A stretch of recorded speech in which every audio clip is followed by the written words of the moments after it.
Tonight we're taking a look at one of the worst cases of domestic abuse the Rogue Valley has ever seen. A Grants Pass woman abused for nearly 20 years killed her husband back in 2005. Even though it was out of self-defense, Wendy Maldonado is still behind bars, but today she is seeking clemency.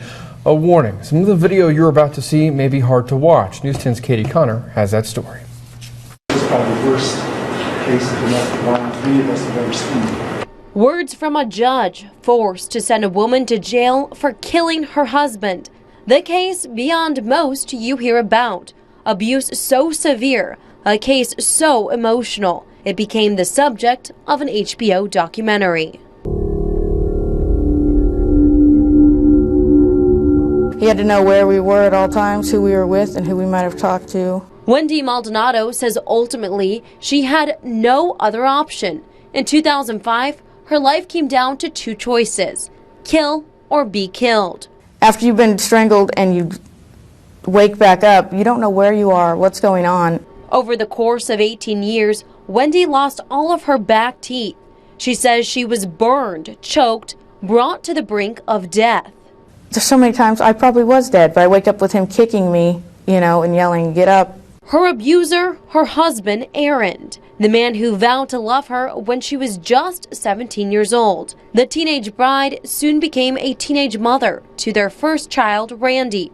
By then, the abuse had started. This interview was done by News 10 back in 2006. Wendy outlined the abuse, but couldn't say Aaron's name, calling him simply he or him. I used to think after he had started, after the first 5 years of it, I used to think, whatever made him think he could hit me in the first place, Wendy can't remember the first time Aaron hit her. All she knows is that it didn't stop there. When Randy was about 18 months old is the first time he ever told me about his fantasies of torture and becoming a serial killer.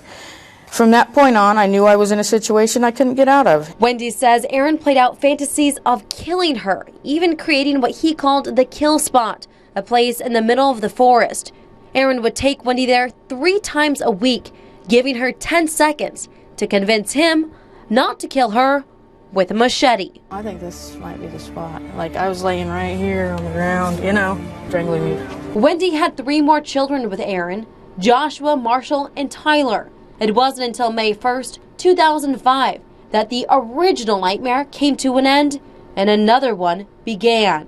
Randy was 9 days shy of his 17th birthday. The abuse had reached a fever pitch. Wendy knew it was time to take action or die.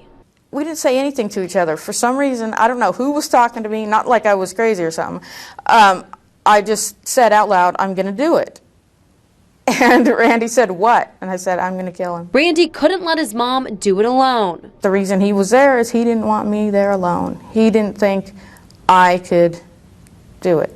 So they did it together, with a hammer and a hatchet in hand, bludgeoning their abuser to death. 911 emergency. I need help. Okay, what kind of help?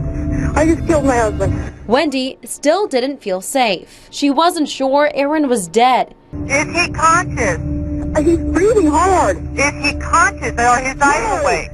No! It wasn't until he'd taken his final breaths that she knew she was free. Finally, when they transported me here to the jail, they said that I was being arrested for murder. And what is weird is I had relief. I could breathe. In the eyes of the law, Wendy was no longer the victim. Wendy and Randy never went to trial.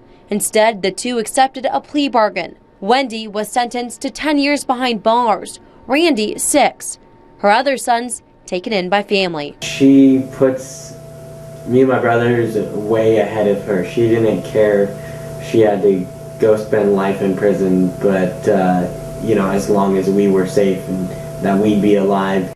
Today, Wendy is still behind bars, hoping for clemency, an early release from the new kind of hell she's living. Despite the challenges, she says she feels the same way she did back in 2006 and stands by her decision to escape the only way she saw how. Her mission now changed the way society sees domestic violence. We are still asking the same questions.